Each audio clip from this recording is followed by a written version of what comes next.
Latest எபிசோடுகளை விளம்பரங்களே இல்லாமல் காணுங்கள்.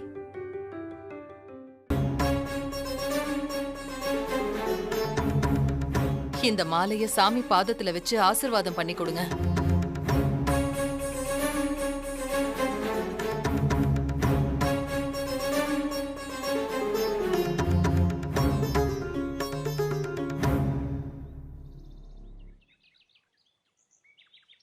அடிங்கடா.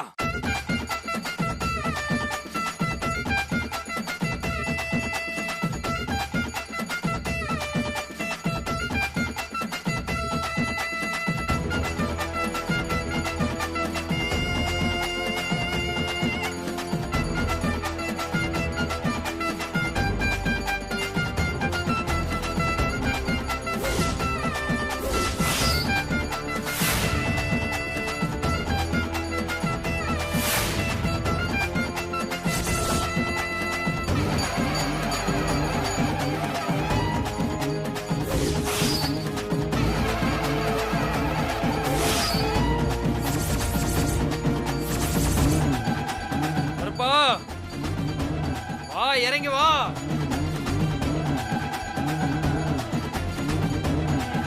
இறங்கி வா கருப்பா.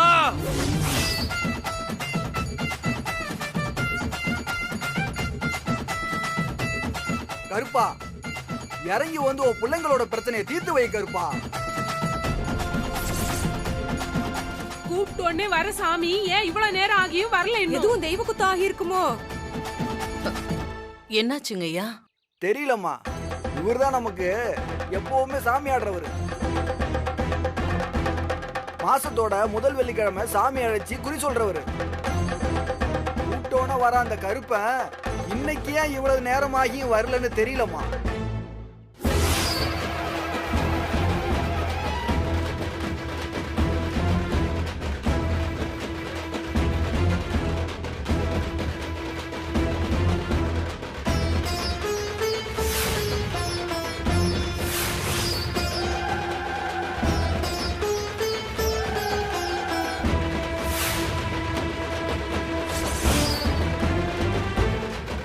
கருப்பா, உன்னை நம்பி இத்தனை பேர் காத்துக்கிட்டு இருக்காங்க.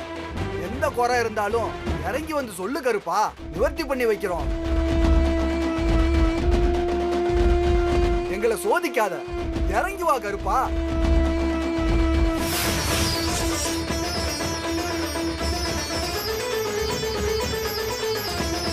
வேதாம்மா, நீங்க கோயிலுக்கு வேண்டுதல் வச்சு ஏதாவது செய்யாம இருக்கீங்களா?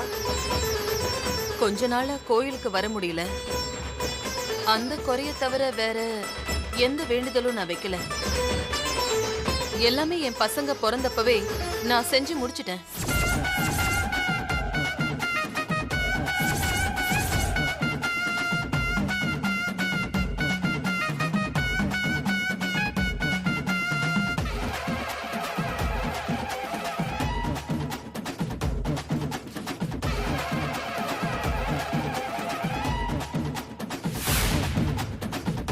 நிறுத்துங்க.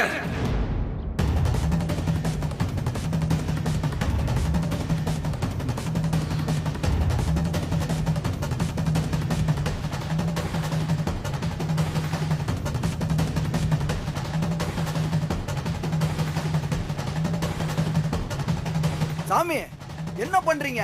கருப்பனுக்கு என்ன கோவம்னு தெரியல. இன்னைக்கு என் மேல வரமாட்டான்.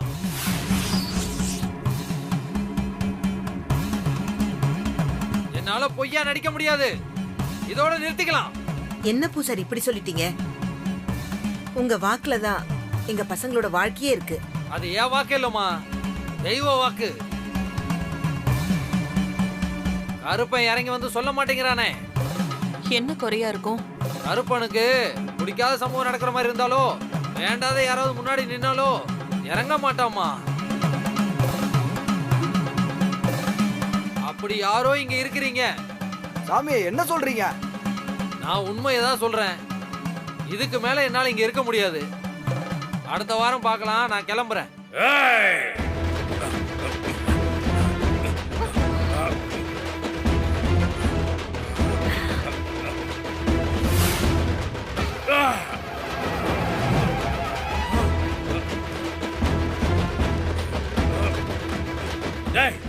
டேய் என்ன பிடிக்காத விடுடா. ஏய் பம்பாடியா.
எப்பவும் என் மேல வர கருப்பா, இன்னைக்கு இவர் மேல வந்திருக்க.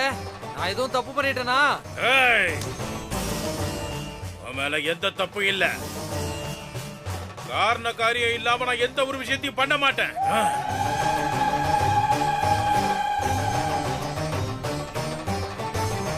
ஏய் ஏய் மாரியப்ப பொட்டாட்டி தனலட்சுமி வா. சாமி வா வா.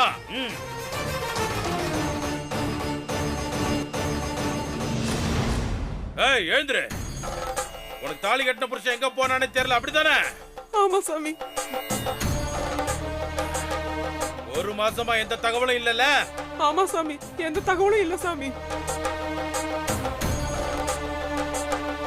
நீயும் உன் புள்ளையும் போக்கிடம் தெரியாம நிக்கிறீங்க, அப்படித்தானே?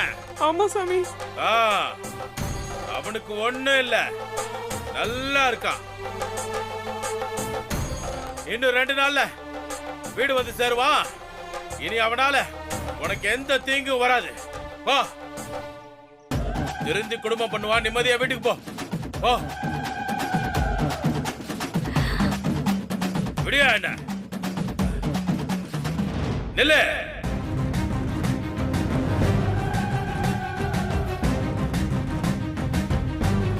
கோவிந்த பொட்டாட்டி காமாட்சி வா. சாமி சாமி, வைத்தியத்தால உன் பிள்ளையோட பிரச்சனை தீரவே தீராது. இப்ப நான் என்ன சாமி பண்றது? உங்களை விட்டா வேற வழி இல்ல சாமி. நீங்க தான் ஒரு நல்ல வழி காட்டணும். கல்யாணம் பண்ணி வைக்க கூட வசதி இல்லாத ஒரு ஏழை பொண்ணா பார்த்து அவளை ஓம் பொண்ணா நினைச்சு நல்ல சீர்சனத்தையோட அவளுக்கு கல்யாணம் பண்ணி வை. சரிங்க சாமி. உன் புருஷன் செஞ்ச பாவம்லாம் தீரும். உன் புள்ளையும் குணமாயிருவான். சரிங்க சாமி, அப்படியே பண்ணிடுறேன் சாமி.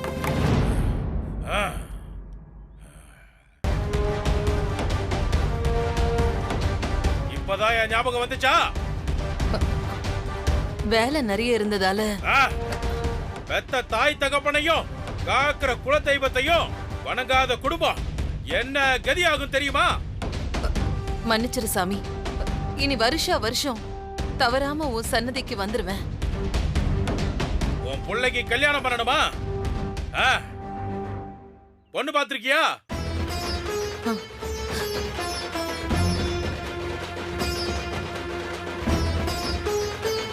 நீதான் சாமி மாலை எடுத்து போடணும்.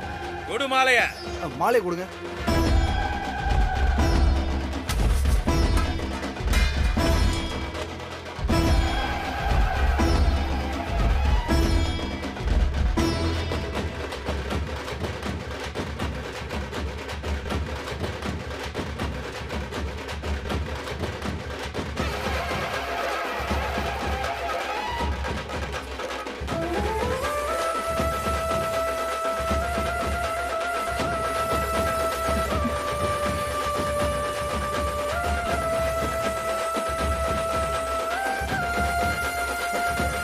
இவதான் என் பையனுக்கு பாத்திருக்கிற பொண்ணு.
அண்ணே,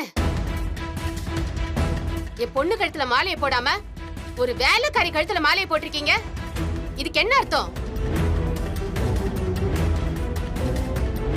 என்ன வேதா இது?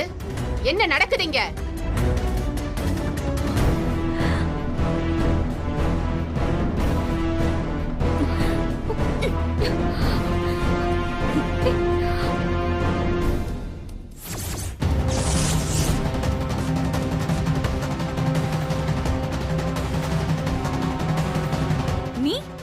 எனக்கு போட்டியாடி? நீ இந்த வீட்டுக்கு மருமகளா வருவியா?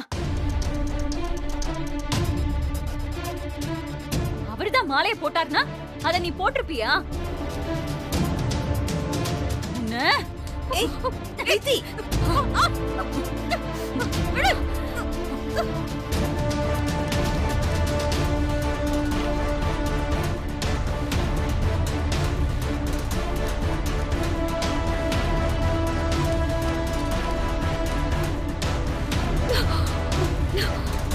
உங்களுக்கு என்ன பைத்தியமா பிடிச்சிருக்கு?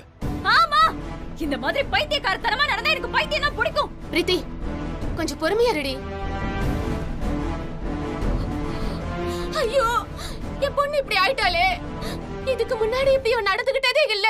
நீ ஏமா அழற? இங்க நடக்கிறது எல்லாமே போய் நாடகம்.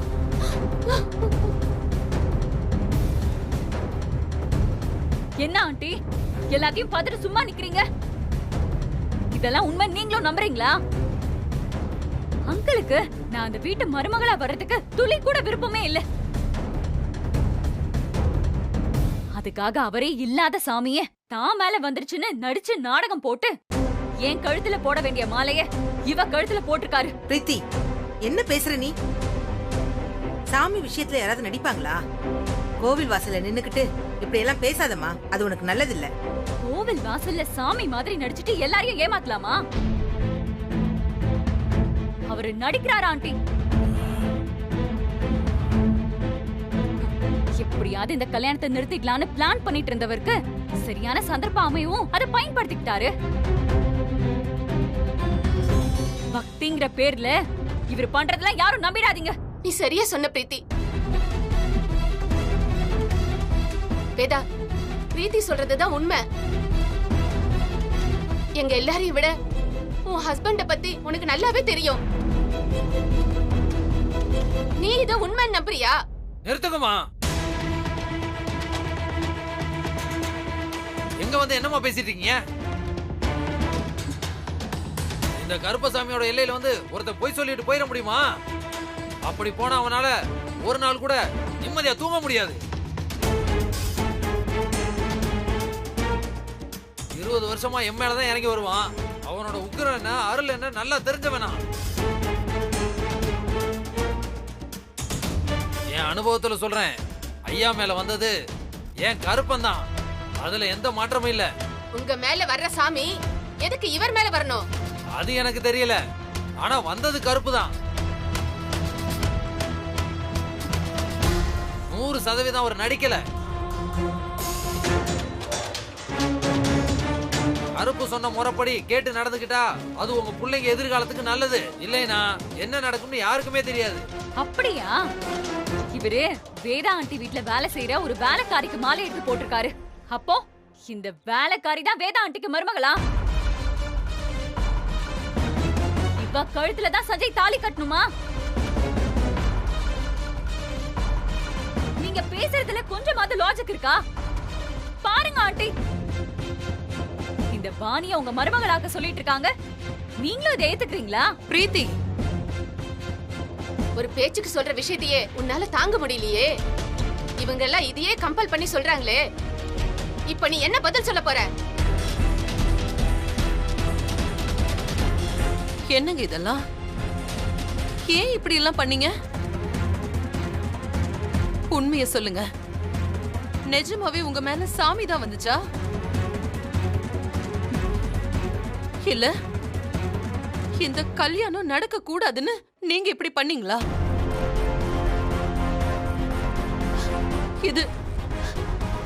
இது நம்ம பையனோட வாழ்க்கை சம்பந்தப்பட்ட விஷயம். நீங்க இதுல விளையாடாதீங்க. உண்மையை சொல்லுங்க. உங்க மேல சாமி வந்தது உண்மையா?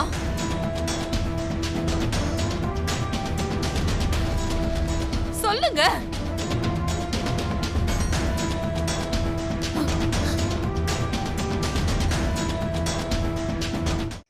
இந்த கருப்ப மேல சத்தியம் பண்ணி சொல்றேன், என் மேல அருள் வந்தது உண்மை.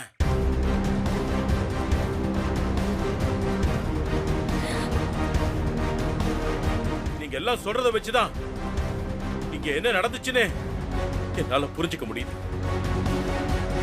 இதுக்கு முன்னாடி எனக்கு இப்படி எல்லாம் ஒண்ணு நடந்ததே இல்ல. உடம்பெல்லாம் அப்படியே அடிச்சு போட்ட மாதிரி எனக்கு வலிக்குது. சாமி விஷயத்துல நான் பொய் சொல்ல மாட்டேன். ஆமா வேதா, அவர் பொய்யா நடிச்சிருந்தா குறிக்கேக்க வந்த யாரோ 2 பேரோட வாழ்க்கைய அவரால எப்படி கரெக்டா சொல்ல முடியும்? அதுவும் அவரோட செட்டப்பா இருந்தாலும் இருக்கும். எல்லாரையும் நம்ப வைக்கிறதுக்கு செட்டப் பண்ணிருப்பாரு. நீ பேசுறது ரொம்ப தப்புமா. அவங்க இந்த ஊருக்காரங்க, அவங்க பிரச்சனை இவருக்கு தெரிஞ்சிருக்க வாய்ப்பே இல்ல. அப்படியா? அப்போ நீங்க எல்லாம் முடிவா என்ன சொல்றீங்க? நான் இந்த வீட்டுக்கு மருமகளா வர முடியாதா? ஓகே, அத கூட நான் ஏத்துக்கிறேன். சம்பந்தமே இல்லாத இவ கழுத்துல இவர் ஏன் மாலை போடணும்? அதான் என் கேள்வி. இதுக்குதான் நான் இவள இந்த ஊருக்கு கூட்டிட்டு வர வேண்டான்னு சொன்னேன். இப்ப பாத்தியா வேதா, இவளால என்னென்ன பிரச்சனை வந்திருக்குன்னு பாத்தியா வேதா? அப்படியே பார்த்தாலும் அவர் சஞ்சய்க்கு வித்யாவை தானே கட்டி வைக்கணும்னு சொல்லிட்டு இருக்காரு. அப்படி இருக்கும்போது அவரையே வாணி கழுத்துல மாலை எடுத்து போடணும். என்ன இவதா? நிறுத்துங்க வேதா, நீ உன் தெய்வத்துக்கிட்ட இந்த கல்யாணம் நடக்கணுமா வேண்டாமான்னு குறிக்கேக்க வந்தல்ல. ஜோசியர் சொன்ன முதல் சோதனையிலேயே பிரீத்தி தோத்துட்டான். உங்களால தீச்சட்டியை ஏந்தியே நடந்து வர முடியல. அடுத்து சாமியும் அவளுக்கு மாலை எடுத்து போடல. இதுல இருந்தே அவ உனக்கு மருமகளா வர்றது சாமிக்கு துளியும் விருப்பம் இல்லைன்னு தெரியுது.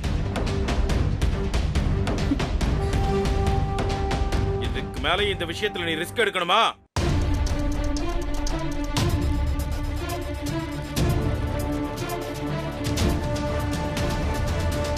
என்ன மன்னிச்சிடுங்க ஆண்டி.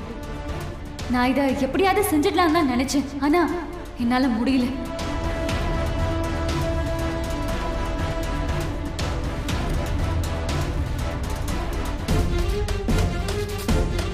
ஒருவேளை அதுல ஏதாவது தப்பானா?